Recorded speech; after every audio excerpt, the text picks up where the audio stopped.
¿Qué nos dicen los documentos sobre la Colombia de hoy? ¿Qué secretos guardan los archivos de nuestras regiones? Esta es La Voz del Archivo, un espacio del Archivo General de la Nación donde exploramos las historias que construyeron nuestro presente a partir de los documentos que resguardan nuestra memoria. Este es un programa emitido en Radio UNAL, en el formato de la Memoria de la Nación y que hace parte del repositorio del podcast La Voz del Archivo.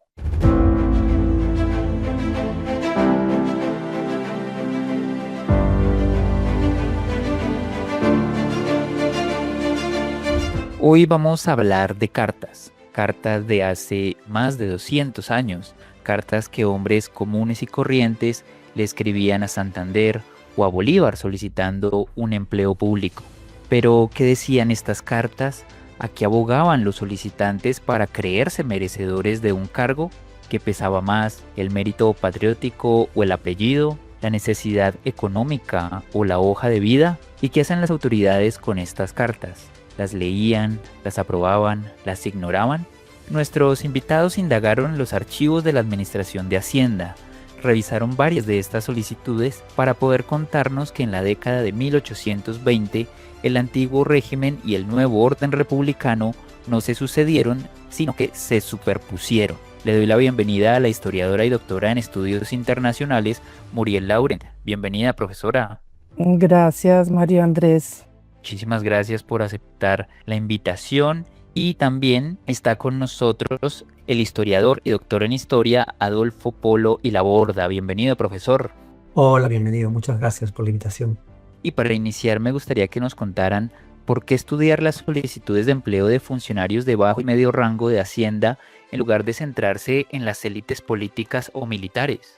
Pues es que los historiadores cada vez más nos enfocamos en esas personas del común, no en la élite, sino en personas del común, en esa población que vive de esos trabajos. Y eso fue lo que nos interesó ver cómo ellos, como hombres comunes y corrientes, se apropiaron de la independencia, de ese nuevo lenguaje republicano. Exacto, yo creo que enfocarnos en estos casos de gente común y corriente, como yo, pues es una ventana para entender realmente los cambios políticos.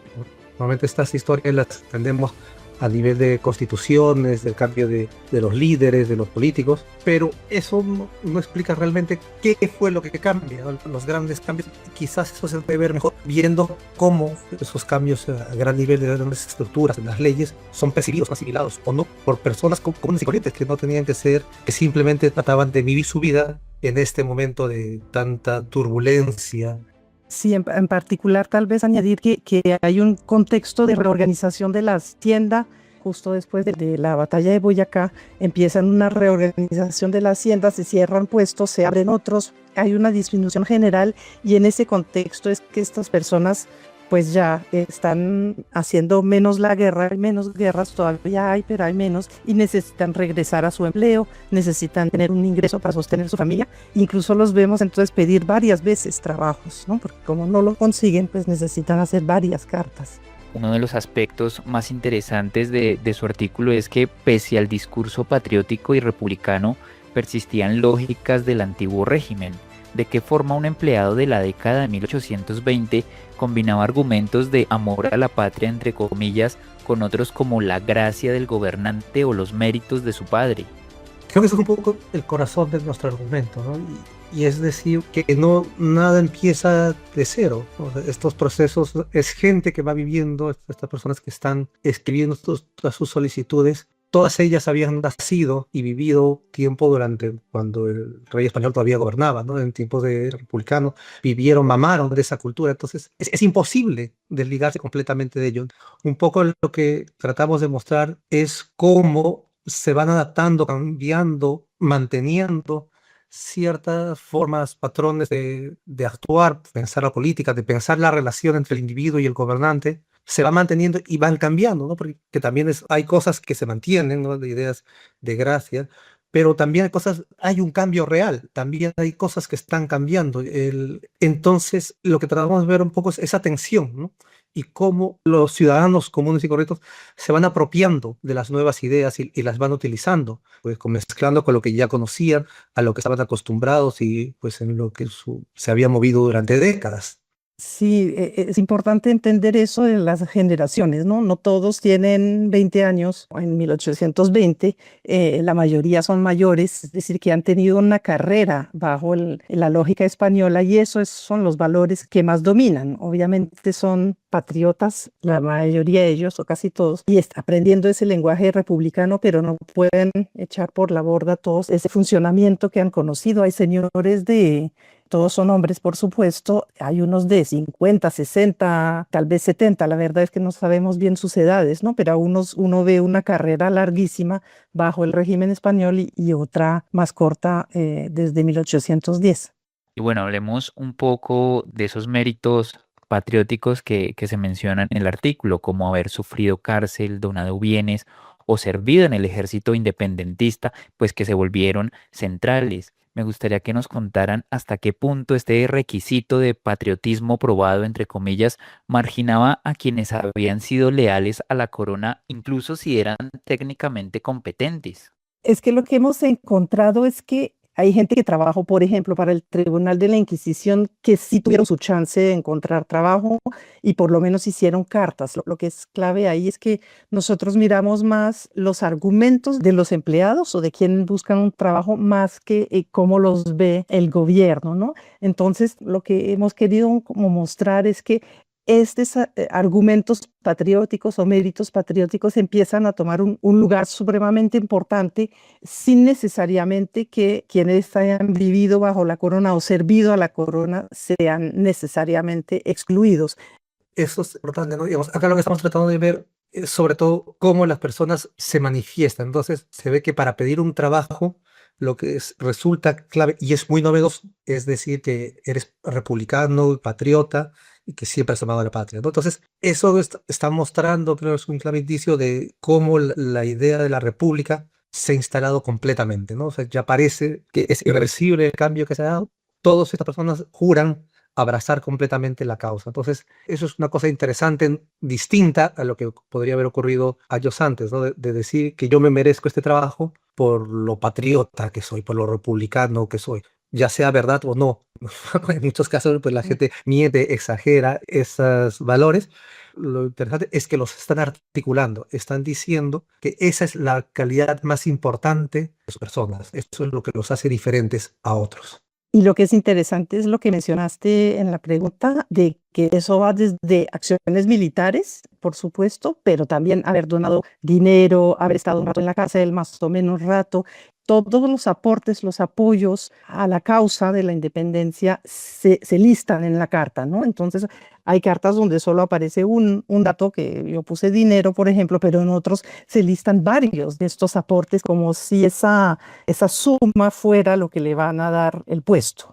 Bueno, muy interesante estos méritos patrióticos de los que en ese momento las personas hablaban, y también vamos a hablar ahora de esa persistencia de los méritos familiares, el padre, el hermano mártir, que eran pues un argumento válido, e incluso una ley de 1821 amparaba a los hijos de patriotas caídos.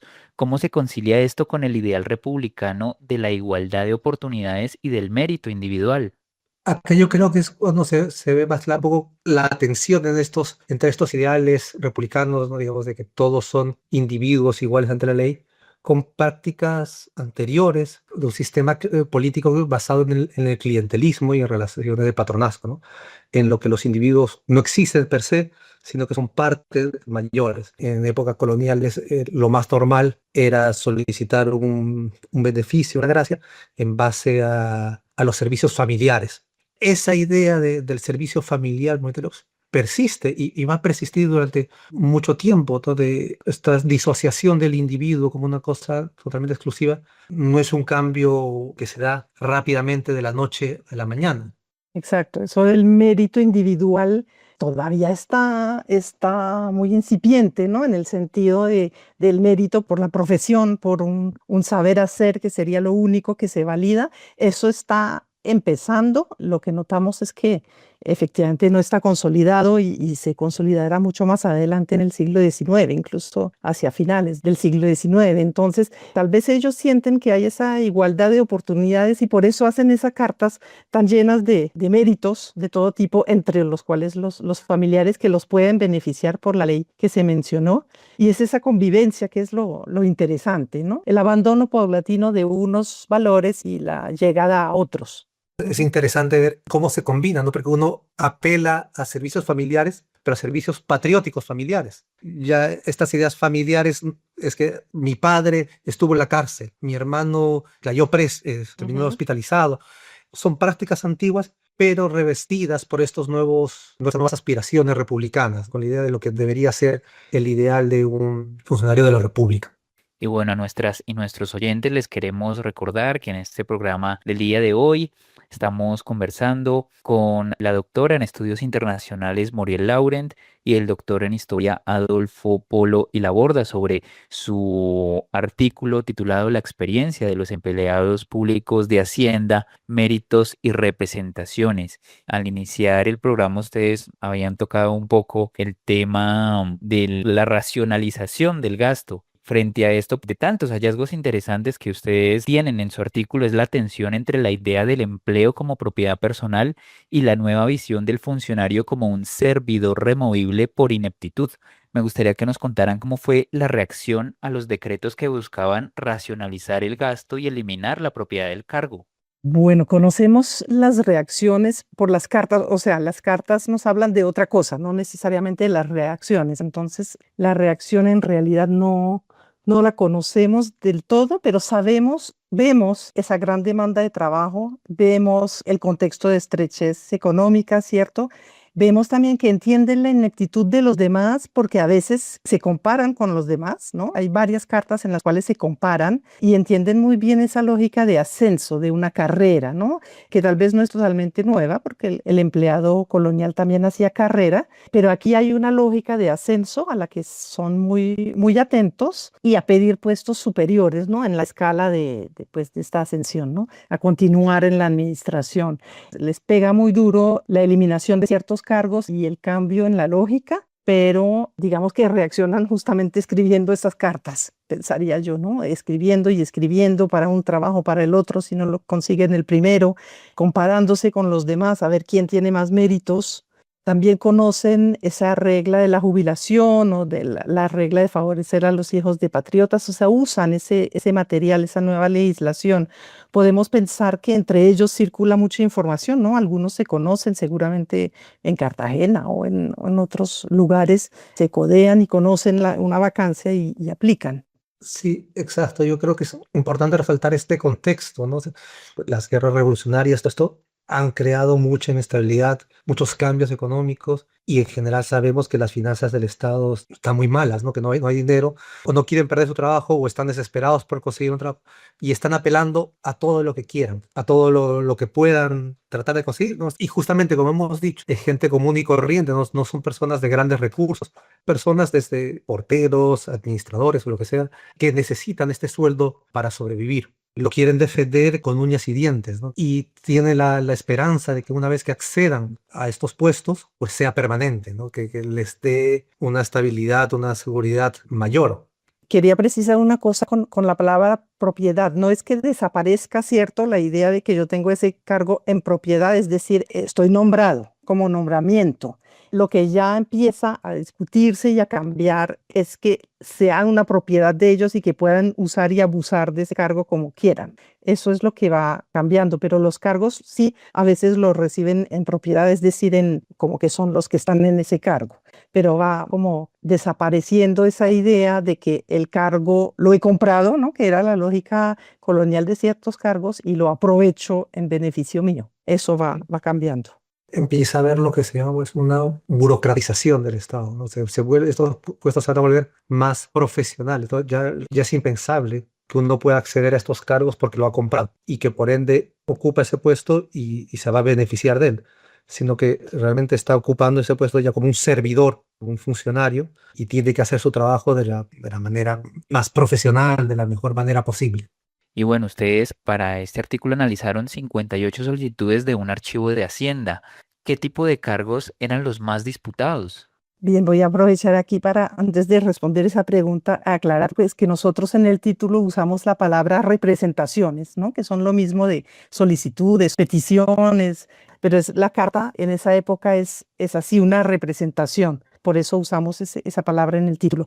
Entonces, efectivamente, usamos bastantes de estas cartas, de estas representaciones, y lo que encontramos es que los cargos que más interesan, digamos, son los de administrador y contador, que son cargos relativamente altos en una administración local, ¿no? En una oficina de aduana o de tabacos, es la figura del administrador, que es el más alto, y el contador, que es el siguiente. Y no sé si me hago entender, en una oficina local, digamos en Cartagena, en Bogotá, pero no en la administración central, sino en la local, son cargos altos. Son medios a nivel del país.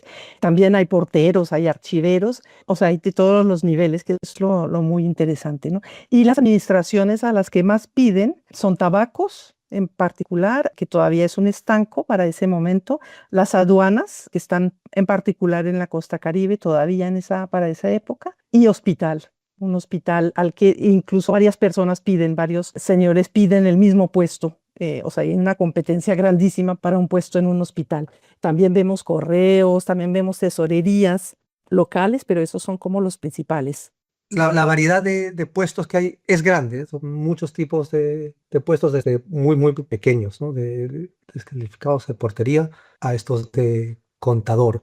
Y un poco eso también nos da muestra de la estructura de administración del Estado, cómo está cambiando, y pues también que también vemos un poco en el artículo cómo se están dando muchísimas leyes en estas épocas, dan muchas, muchas leyes que están tratando de reorganizar todo eso para darle una forma más homogénea y tratar de alcanzar todo el territorio, ¿no? Digamos, esto es un poco la respuesta o la cara al proceso este de formación del Estado que tanto se habla. Correcto, doctores. Quisiera que nos cuenten un poco sobre el caso de Marcos Bernin, un extranjero que listó 9 tipos de sacrificios patrióticos. Pues resulta bastante curioso el caso de esta persona. ¿Por qué creen que no logró el cargo? ¿Había límites del argumento patriótico o tal vez una desconfianza hacia los extranjeros? Es un caso interesante. Lamentablemente no hemos podido encontrar muchísima más información de él fuera de las cartas. Hay algo de él, pero no tanto como lo que quisiéramos. Lo que parece ser es que él no consigue el cargo, las cosas, no tanto por ser extranjero, sino por su pasado muy complicado, ¿no? Parece que justamente él hace todas estas apelaciones de patriotismo y dona dinero, se vuelve más papista que el Papa para ocultar un pasado un tanto oscuro, entre comillas, ¿no? Parece que era muy honesto, además que en su momento apoyó tanto a realistas como a republicanos. Entonces, que es un caso bastante complejo este en particular. No estoy tan seguro, no me atrevería a afirmar que su carácter de extranjero es lo que lo termina invalidando. Sí, ahí lo que vimos es que él se mantiene realistas hasta 1816, que es tarde, ¿no? Otros dicen que desde el 10 son patriotas, él se pasa después de 1816, entonces más bien quizás esta ambigüedad política o ambas cosas, el hecho de ser extranjero o que hubiera otra persona más de más interés, ¿no? Pero ese caso es interesante y nosotros buscamos encontrar pistas sobre estas personas por fuera, ¿no? Por fuera de estas cartas y en su caso encontramos esto, ¿no? Que se mantuvo realista mucho tiempo. Otra cosa que podemos decir ahí es que son muchos actores, ¿no? Lo que entra en el juego. Puede ser eso del realismo tardío o el hecho de ser extranjero, pero también cuenta mucho las cartas de recomendación que tienen, los que se llaman certificaciones para la época, ¿no? Los jefes hacen cartas respaldándolo. Él tal vez podríamos pensar que no tenía cartas tan positivas como otros. Digamos, hay varios elementos que podemos pensar, porque sabemos que incluso los que trabajaron en la Inquisición, tal vez los dejaron muy pronto, en 1810, pero ellos sí pudieron conseguir cargos. Entonces no necesariamente es el pasado realista, sino que haya durado mucho tiempo. Correcto, doctores. Bueno, realmente interesante todo lo que nos han contado a lo largo de este programa del día de hoy. Ya nos vamos acercando al final. Y bueno, ya para cerrar, el artículo muestra una república que no nace de una tabla rasa, sino que ensambla lo nuevo con lo viejo. ¿Esta continuidad fue una debilidad que perpetuó el clientelismo o una fortaleza que permitió una transición menos violenta y más estable en la administración?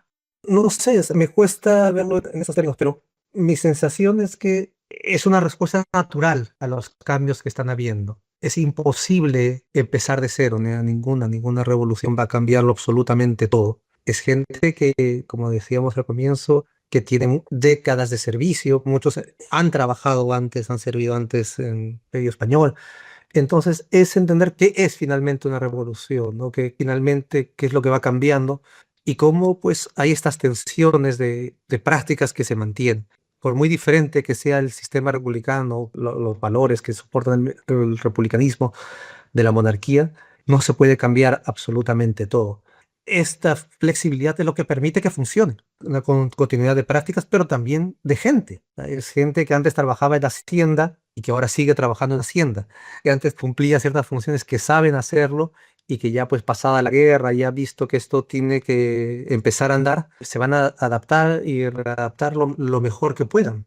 Sí, realmente es el tema de la transición, ¿no? De un régimen a otro y que no hay tabla rasa en general en esos procesos. Pensemos también, pues aquí es la coexistencia de un sistema patrimonial con una tímida racionalización, pero en otros campos también, en lo económico mismo, en la hacienda, claro, hay unos cambios, se acaba el tributo indígena, se acaba la alcabala, pero se mantienen los estancos de tabaco, se mantiene la monedación de oro. La transición no es un cambio abrupto de un sistema a otro. En lo político incluso, pues el cambio es más radical, porque se pasa de una monarquía a una república, pero pues sabemos, por ejemplo, que las elecciones no funcionaron como las pensaríamos hoy, digamos, ¿no? Hay una transición que para fortalecer ese ciudadano, para hacerlo pues, ciudadano como lo entenderíamos ahora republicano. Entonces es la misma idea de la transición lo que encontramos ahí, que se mezclan, se ensambla lo viejo con lo nuevo y lo viejo irá desapareciendo paulatinamente y fortaleciéndose lo nuevo.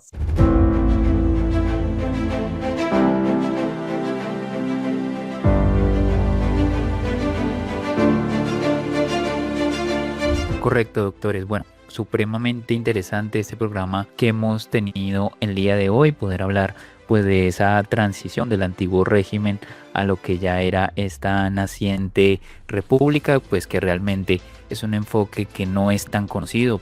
Hemos hablado de cartas escritas hace 2 siglos, cartas de hombres que habiendo servido a un rey, pues le pedían trabajo a un presidente. En la década de 1820, un empleado público podía jurar amor a la república y en el mismo párrafo pedir una gracia, como se le pedía al monarca. Podía exhibir sus heridas de guerra y al mismo tiempo el apellido de su padre. El antiguo régimen y el republicano durante años convivieron, se mezclaron, se tensaron. Muchísimas gracias, doctora Muriel, por su participación. Mil gracias a ti, Mario Andrés, por estas preguntas que nos hacen revivir nuestro artículo. Muchísimas gracias también, doctor Adolfo, por habernos acompañado en este interesante programa. No, muchas gracias. Al contrario, ha sido un placer tener esta conversación y ojalá se den más oportunidades. Y a ustedes, nuestra querida audiencia, también les agradecemos por estar conectados cada semana a la memoria de la nación.